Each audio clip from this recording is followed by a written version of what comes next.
ओम नमः शिवाय। ओम नमः शिवाय। शिव हरि बच्चों, बोलो श्री कृष्ण भगवान की जय। सदा भवानी दाहिने सम्मुख रहो, गणेश राम सम्मुख रहो गणेश। पांच देव रक्षा करो, ब्रह्मा विष्णु महेश सियापति राम। जय जय राम, मेरो मन बसियो सीताराम। राम नगरिया राम के, बसते गंगा तीर रामा, बसते गंगा तीर रामा।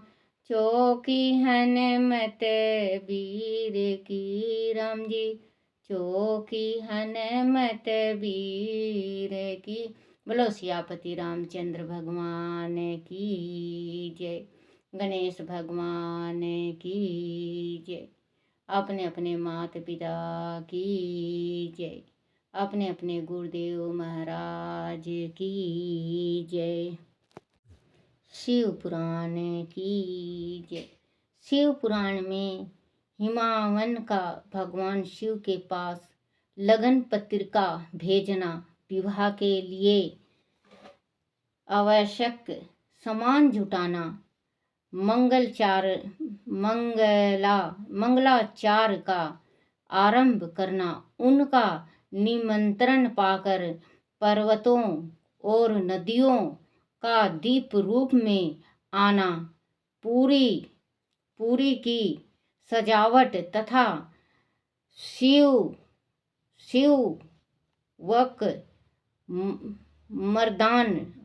मर्दार दीप मंडल एवं देवताओं के निवास के लिए दीपलोकों का निर्माण करवाना। बोलो शिव शंकर पार्वती की जय। नारद जी ने पूछा, तात महा प्रज्ञा प्रभु, आप कृपा पूर्वक यह बताइए कि सप्त ऋषियों के चले जाने पर हिमालय ने क्या किया। ब्रह्मा जी ने कहा, मुनीश्वर, अरुंधति सहित उन सप्त ऋषियों के चले जाने पर हिमालय ने जो कार्य किया वह तुम्हें बता रहा हूँ। सप्त ऋषियों के जाने के बाद अपने मेरु आदि भाई बंधुओं को आमंत्रित करके पुत्र और पत्नी सहित महामानसवी गिरिराज हिमावन बड़े हर्ष का अनुभव करने लगे। तंदारत ऋषियों की आज्ञा के अनुसार हिमावन ने अपने पुरोहित गर्ग जी से बड़ी प्रसन्नता के साथ लगन पत्रिका लिखवाई। उस पत्रिका को उन्होंने भगवान शिव के पास भेजा। पर्वत राज के बहुत से आत्मीजन प्रसन्न मन से नाना प्रकार की सामग्रियां लेकर वहां गए। कैलाश पर भगवान शिव के समीप पहुंचकर उन लोगों ने शिव को तिलक लगाया और वह लगन पत्र उनके हाथों में दिया। वह भगवान शिव ने उन सब का यथा योग विशेष सत्कार किया। फिर वह सब लोग प्रसन्नचित हो शैलराज के पास लौट आए। महेश्वर के द्वारा विशेष सम्मानित होकर बड़े हर्ष के साथ लौटे हुए उन लोगों को देखकर हिमावन के हृदय में अत्यंत हर्ष हुआ। तत्पश्चात आनंदित हो शैलराज ने नाना देशों में रहने वाले अपने बंधुओं को लिखित निमंत्रण भेजा, जो उन सबको सुख देने वाला था। इसके बाद वह बड़े आदर और उत्साह के साथ उत्तम अन्न एवं बच्चों हिमावन मान गए शादी के वास्ते। और शादी का जो पत्र होता है, जो सबसे पहले सारे भाई बैठ के, जब लड़की का शादी तय हो जाता है, लड़की पसंद आ जाती है, लड़का पसंद आ जाता है और शादी का दिन रखा जाता है, तो जितने भी भाई बंधु हैं अपने, जितने भी भाईचारा अड़ोस पड़ोस के, अपने गुरु और पुरोहित को बुला के, पंडित पुरोहित को बुला के ब्याह पत्ती लिखी जाती है। ब्याह पत्ती सारे भाइयों के बीच लिखी जाती है। उसमें चावल होता है पीला हल्दी का, और उसमें सतिया बना होता है हल्दी का सतिया बना होता है, और पीला चावल होता है, और पत्रिका लिखी जाती है, जो ब्याह से पहले शुभ पत्रिका होती है। क्योंकि शिव पुराण में अपने जो संसार की गृहस्थी की बात है, ये सारी कुछ शिव पुराण में बताया गया है कि शादी ब्याह कैसे होना चाहिए और कैसे होता था। तो पत्रिका लिख के जब लड़की वाले जाते हैं लड़के वाले के पास, तो वो भी सारे भाईचारा, जितने भी लड़के वाले के भाईचारा होते हैं, सारे बैठते हैं ब्राह्मण के साथ और उस पत्रिका को फिर लेते हैं। तो उस दिन से उस घर की बहू हो जाती है वो लड़की, और उस घर का जमाई हो जाता है। क्योंकि पत्रिका, ये हिमालय ने पत्रिका दिया था अपने भाई बंधु को कि पत्रिका दे के आओ। शंकर भगवान को दे के आए। शंकर भगवान बहुत खुश हुए, और शंकर भगवान ने उनका जो आदर सत्कार होता है, क्योंकि शंकर भगवान तो अकेले हैं, शंकर भगवान अकेले ही थे जिस टाइम में ब्याह पत्ती दी हुई थी। तो बच्चों, इन्होंने बहुत मान किया उनका, और जिस टाइम आए तो बहुत खुश होके आए और बड़ाई करते हुए आए। जैसे कि लड़की वाले जाते हैं लड़के वाले के घर पत्रिका लेके, तो मान इज्जत बहुत होता है। तो वो बच्चों, एक दिन का खाया 100 दिन का गाया, कहते हैं ना, हम लोग बुजुर्ग कहते हैं कि एक दिन का खाया और 100 दिन का गाया। वो बहुत गान करते हुए आए, शिव शंकर भगवान ऐसे, भोले ऐसे, परमात्मा ऐसे। तो भगवान, जो ये हिमालय थे, जो ये भगवान का तारीफ हो रही थी, तो हिमालय बहुत खुश हुआ कि मैं धन्य हो गया जो मेरी पुत्री को शिव जी प्राप्त हुए। तो वही कहते हैं, ब्याह पत्ती बिना शादी अधूरी होती है। जो हम शादी करते हैं, तो बच्चों, जो विधि विधान से शादी होती है, वो शादी भगवान को भी हामी होती है, सुख देने वाला था। उसके बाद वह बड़े आदर और उत्साह के साथ उत्तम अन्य एवं नाना प्रकार की विवाह उचित सामग्रियों का संग्रह करने लगे। उन्होंने चावल, गुड़, शक्कर, आटा, दूध, दही, घी, मिठाई, नमकीन पदार्थ, मक्खन, पकवान, महान स्वादिष्ट रस और नाना प्रकार के व्यंजन इतने अधिक एकत्र किए कि सूखे पदार्थों के पहाड़ खड़े हो गए, और देव पदार्थों की बावड़ियां बन गई। शिव के प्रसादों और देवताओं के लिए हित कारक नाना प्रकार की वस्तुएं, भांति भांति के बहुमूल्य वस्त्र आग में तपाकर शुद्ध किए हुए स्वर्ण, रजत और विभिन्न प्रकार के मणिरत्न,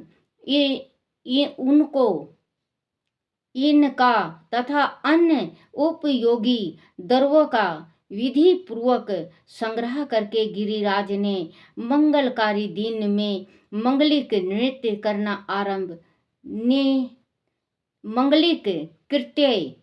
करना आरंभ किया। देखो बच्चों, ये बहुत खुश हुए हिमालय, क्योंकि पुत्री की जिस टाइम शादी होती है, उस टाइम माँ बाप बहुत खुश होते हैं। तो हिमालय और मैना बहुत खुश हुए। इतने ज़्यादा सामग्री इकट्ठा कर लिया इन्होंने कि पहाड़ के पहाड़ हो गया। भगवान के वास्ते, शिव भोले के वास्ते सुंदर सा वस्त्र, आभूषण, जो उनके प्रसाद थे उनके वास्ते आभूषण, सुंदर सुंदर कपड़ाएं इन्हें हिमालय ने तैयार किया। जो श्रवण, जो सोना, श्रवण कहते हैं सोना, सोना को जब बने बनाए भी उन्होंने तपा के, अग्नि में तपा के शुद्ध किया और फिर इन्हें हिमालय ने रखा। इतना अधिक एकांतर किया कि सूखे पदार्थों के पहाड़ खड़े हो गए और द्रव्य पदार्थों की बावड़ियां बन गई। शिव के प्रसादों और देवताओं के लिए हितकारक नाना प्रकार की वस्तुएं भांति भांति बहुमूल्य वस्त्र आग में तपाकर शुद्ध किए हुए स्वर्ण, रजत और विभिन्न प्रकार के मणि रत्न इनका तथा अन्य उपयोगी द्रव्यों का विधि पूर्वक संग्रह करके गिरिराज ने मंगलकारी दिन में मंगलित कृत्य करना आरंभ किया। पर्वतराज के घर की स्त्रियों ने पार्वती का संस्कार करवाया। भांति भांति के आभूषणों से विभूषित हुए राजभवन की उन सुंदरी स्त्रियों ने सनाद मंगल कार्य का संपादन किया। नानक नगर के ब्राह्मणों की स्त्रियां बड़े बच्चों, अगर लड़की की शादी होती है, 3600 जात की बता रही हूँ मैं, लड़की की शादी आप करो तो पहले गंगा जी में माँ बाप और लड़की और उसका भाई गंगा जी में नहा के आओ। अगर भाई की शादी हुई हो तो भाभी, तो जोड़ा इनका माँ बाप का और भाई भाभी का, और लड़की को नहला के लाओ, वहाँ थोड़ा सा दान करके आओ, उसके निमित्त थोड़ा सा दान करके आओ, और फिर इसके बाद आप कन्यादान करोगे तो बहुत बहुत ही, जैसे वैसे कन्यादान करने से हमें 1 लाख का पुण्य मिलता है, तो अगर हम गंगा नहला के लड़की का कन्यादान करते हैं, 11 दिन पहले नहलाना चाहिए लड़की को गंगा जी, और वहाँ पे लड़की के हाथों से थोड़ा सा दान करना चाहिए। सुहागी का पिटारी दान करना चाहिए, जो बेटी सदा सुहागन रहे। और अगर गंगा जी नहला के लाते हैं तो हमें कईयन खरबों अरबों का पुण्य मिलता है, क्योंकि गंगा, जैसे भगवान को हम नहलाते हैं तो गंगा जी से नहलाते हैं भगवान को, फिर वस्त्र पहनाते हैं, तो वैसे ही लड़की को जब कन्यादान, जब शादी रख दो और 11 दिन या 21 दिन रह जाए आपके पास, आप अपनी सहूलत के अनुसार देखो, 21 और 11 के बीच में आप नहला सकते हो लड़की को, गंगा जी नहला के, और फिर कन्यादान करके देखना बच्चों आपका कितना पुण्य लगेगा। क्योंकि गंगा जी क्यों नहलाया जाता है, गंगा जी से लड़की को नहलाएंगे, वो लड़की बिल्कुल पवित्र हो जाती है, क्योंकि पवित्र लड़की तो होती है बेटा, अपने घर में लड़की जो माँ बाप की इज्जत को देख के चलती है वो पवित्र होती हैं, पवित्र होती हैं। लेकिन भूल चूक से माँ बाप डांटते हैं, उसको मारते हैं, कुछ गलत बोल देते हैं, तो आप गंगा जी नहलाओगे उस लड़की को, तो गंगा जी नहलाओगे तो सारा जो आपका दोष है वो दोष दूर हो जाता है। कहते हैं ना कि लड़की की शादी कर दिया, गंगा नहाया हो गया हूँ, तो लड़की की जिस टाइम शादी हो जाती है और लड़की की विदाई हो जाती है, तो 1.25 महीना भीतर जो लड़की का ब्याह का लड्डू बना हुआ है, आप 41 लड्डू और एक लाल साड़ी, पूरा 16 श्रृंगार, आप माँ को, गंगा जी को जाके अर्पण करो। और गंगा जी नहाओ। पहले गंगा जी नहाओ, फिर माँ को अर्पण करो। हे माँ शक्ति, हे मेरी माँ गंगा, आपने मेरी बेटी का उद्धार किया, आपने मेरी बेटी का शादी किया, और उनको सदा सुहागन रखना, और ये आपके निमित्त हैं। ये करके बच्चों अपने घर आ जाओ और कन्या जिमा दो। कन्या जिमाओ। 7 कन्या, 11 कन्या, 5 कन्या, 9 कन्या आप जिमा के 2-2 केला दो, 11-11 रुपए दो। देख लेना बच्चों, आपका कन्यादान, क्योंकि आजकल इतनी लड़कियां किसी किसी के घर में नहीं होती, जैसे एक लड़का एक लड़की, तो कन्यादान आप करो। 2 कन्यादान होता है इस जीवन में, 2 कन्यादान, जोड़ा कन्यादान जरूर करना चाहिए, 2 गौदान करना चाहिए, जरूर से जरूर करना चाहिए। आप गंगा नहा के आके कन्या जिमाओ और माँ भगवती का सुमरन करो। हे माँ शक्ति, हे माँ पार्वती, हे मेरे माँ शिव पार्वती, जैसे आपका सदा सुहाग रहा है, मेरी बेटी का भी सदा सुहाग बनाए रखना। बच्चों, ये छोटी छोटी उपाय से हमें बहुत कुछ मिलता है, बहुत कुछ।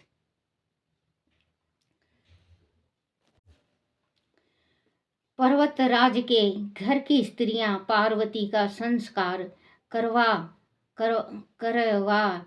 करवाया, भांति भांति आभूषणों से विशोभित हुए राजमहल की उन सुंदरी स्त्रियों ने सनात मंगल कार्य का संपादन किया।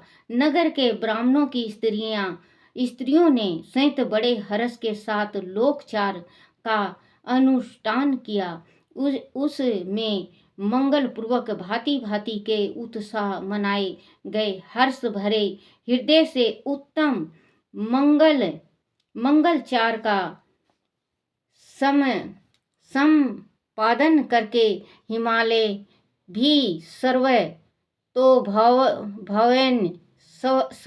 भवन बड़े प्रसन्न हुए और अपने निमंत्रित बंधु जनों के आगमन की उत्सुकतापूर्वक प्रतीक्षा करने लगे। इस बीच में उनके निमंत्रण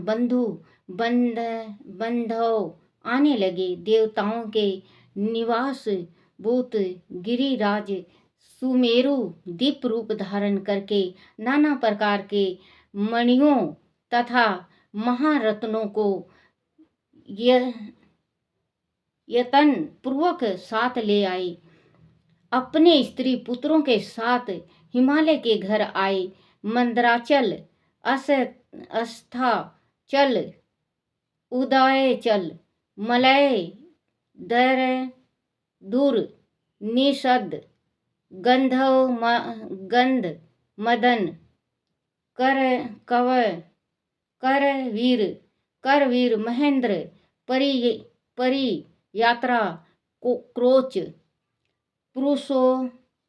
पुरुषोत्तम, मलय, नील, त्रिकूट, चित्रकूट, वेकट, श्रीशैल, गोगामुख, नारद, दीपय, कलंजर, कैलाश तथा अन्य पर्वत दीप रूप धारण कर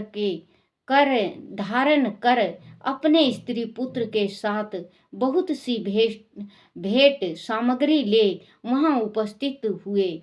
दूसरे दीपों में बच्चों, जैसे कि हम कहते हैं कि फलानी की लड़की की शादी है, क्या लेके जाएं, क्या लेके जाएंगे, 11 रुपए लेके जाएंगे। देखो, भगवान ने शिव पुराण में, मैं बार बार यही कहती हूँ कि जो शिव पुराण में दिया गया है वो हम लोग की गृहस्थी से पहले शिव भगवान ने अपनी गृहस्थी में सब कुछ किया हुआ है। तो आज हम उस गृहस्थी को करते हैं, और जो गृहस्थी में शिव शंकर भगवान के बताए हुए, उनके गृहस्थी का बताया हुआ हम नहीं करते, तो बच्चों हम दलिदर हो जाते हैं, हमें गरीबी का सामना करना पड़ता है।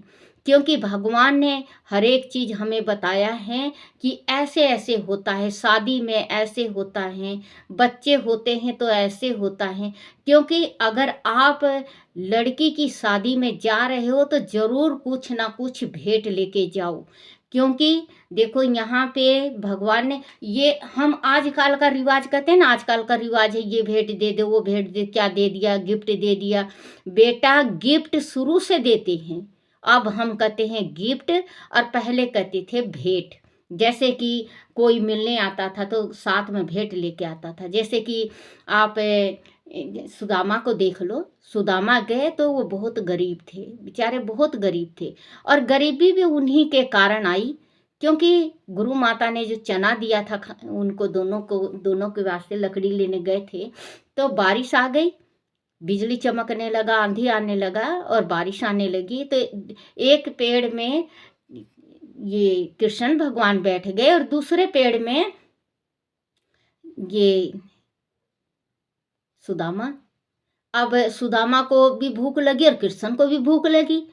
अब सुदामा चना धीरे धीरे खा रहे हैं, तो ये पूछ रहे हैं कृष्ण को तो पता था कि सुदामा चना खत्म कर रहे हैं, सपड़ा रहे हैं।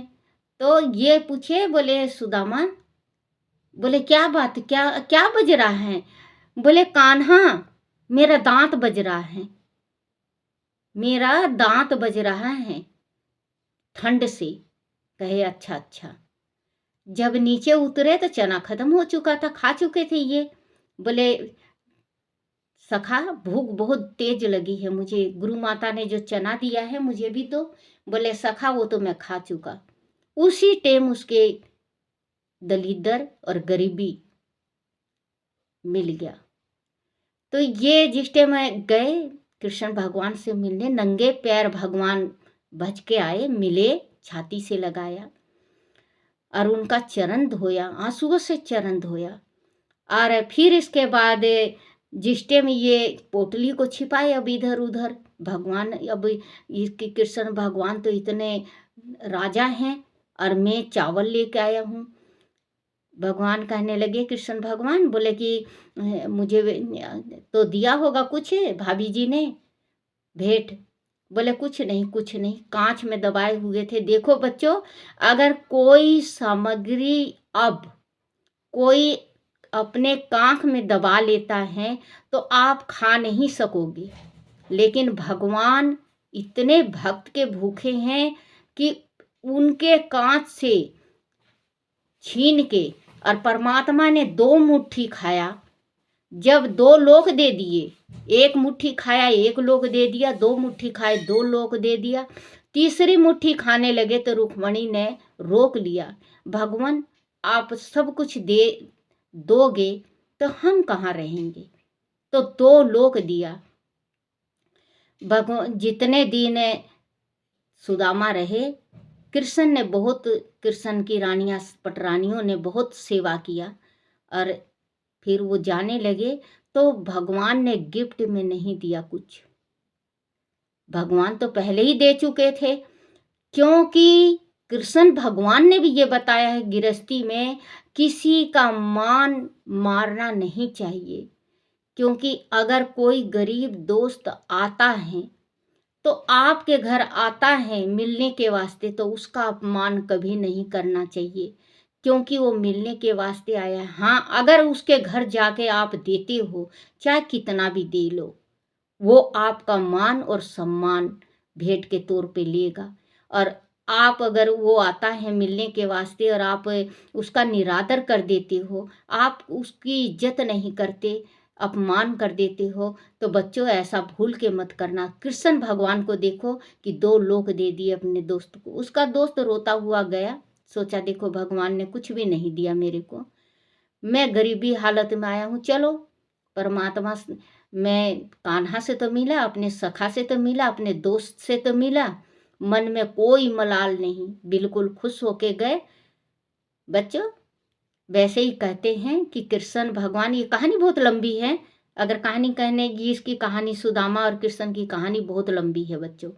तो वही कहते हैं कि दोस्त बनो तो कृष्ण और सुदामा के जैसे बनो, कि दुख में भी काम आओ और सुख में भी काम आओ।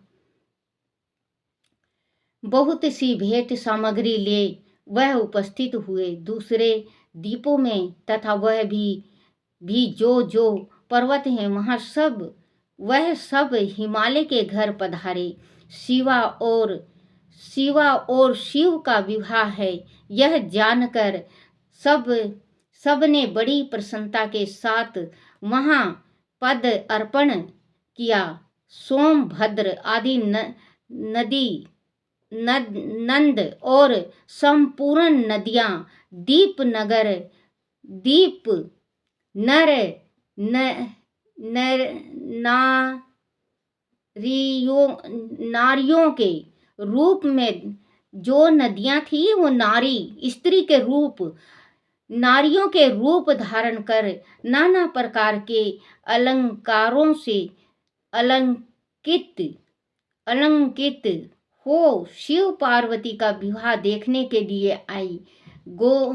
गोदावरी, यमुना, सरस्वती, वेणी, गंगा, नर्मदा तथा अन्य श्रेष्ठ सरिताएं भी बड़ी प्रसन्नता के साथ हिमालय के वहां आई।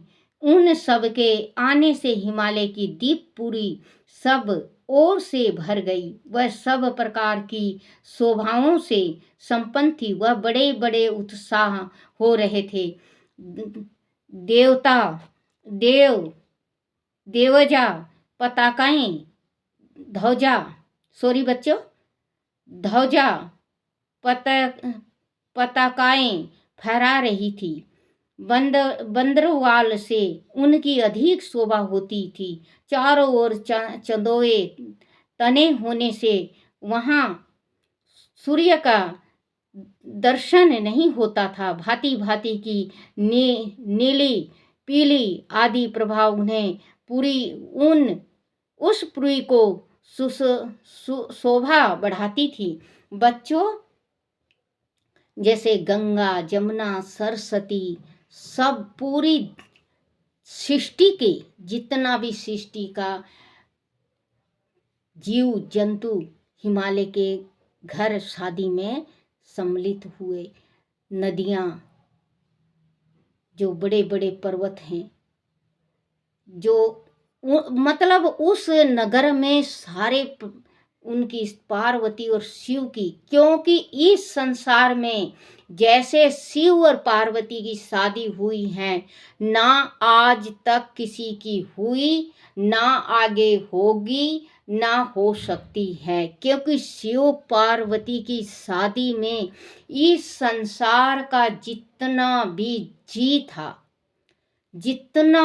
जी भूत पिशाच से लेके कीड़ी जनेवर से लेके जितने भी नदियां पर्वत सब कुछ शिव पार्वती की शादी में सम्मिलित हुए।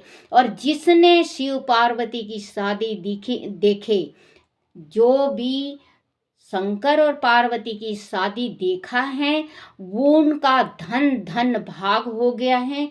वो मोक्ष, उनकी जन्म नहीं हुई दोबारा, वो तर गए। इस धरती, जो ये धरती मृत्यु लोक में भगवान शिव की पार्वती के साथ शादी हुई थी। जैसे इसके सती का भी मृत्यु लोक में गंगा जी ये हरिद्वार में हुआ था। तो जैसे बच्चे हम कहते हैं ना, हम शादी में होंगे कि नहीं होंगे। देखो, इस धरती पे जितने संसार में पूरी सृष्टि में जन्म लिया है, वो भी भगवान शिव की शादी में थे। और भगवान शिव की भी शादी देख रखा, राम की भी शादी देख रखा, कृष्ण का भी लीला देख रखा हम सभी ने, लेकिन हमें याद नहीं है। हमें क्या मालूम, हम कीड़ी थे, चीड़ी थे, जानवर थे, गौ थे, इंसान थे, हम कान्हा के कोई दोस्त थे, हमें मालूम नहीं है। लेकिन जो ये सृष्टि में एक बात ये सोचो बच्चों, हम ये सोचते हैं ना कि मालूम नहीं शंकर भगवान की शादी कैसी हुई। हम कहते हैं ना, हम तो थे नहीं। अगर हम होंगे तो क्या पता, हम होंगे तो क्या पता कि भगवान की शादी में हम होंगे। शायद भगवान की शादी हमने भी देख रखी होगी। तो जिसने भी भगवान की शादी देखी है उनका धन भाग है। और बच्चों, ये जो मैं पढ़ती हूँ ये कहानियाँ, ये भागवत और शिव पुराण, ये शिव पुराण में आप शिव जी की शादी जरूर सुनना, और आपके घर में है तो जरूर पढ़ना, क्योंकि शिव जी की शादी से हमें मोक्ष मिलता है। बढ़ती थी। हिमालय ने भी बड़ी प्रसन्नता के साथ अपने वह पधारे हुए सभी स्त्रियां पुरुष का यथा योग आदर सत्कार किया और सबको अलग अलग सुंदर स्थानों में ठहराया। अनेक अनेक उपयुक्त सामग्री देकर सबको पूर्ण संतुष्ट किया। बोलो श्री कृष्ण भगवान की जय। ओम नमः शिवाय, ओम नमः शिवाय, ओम नमः शिवाय। बाबा ओम नमः शिवाय, ओम नमः शिवाय बोले। ओम नमः शिवाय, ओम नमः शिवाय शंभु। ओम नमः शिवाय, ओम नमः शिवाय, ओम नमः शिवाय। शिवाय नमो, शिवाय नमो, शिवाय नमो, शिवाय नमो। ओम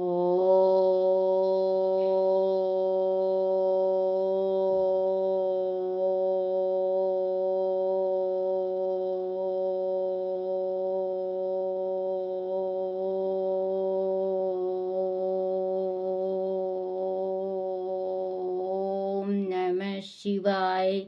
बोलो शिव पार्वती की जय। अपने अपने गुरुदेव महाराज की जय।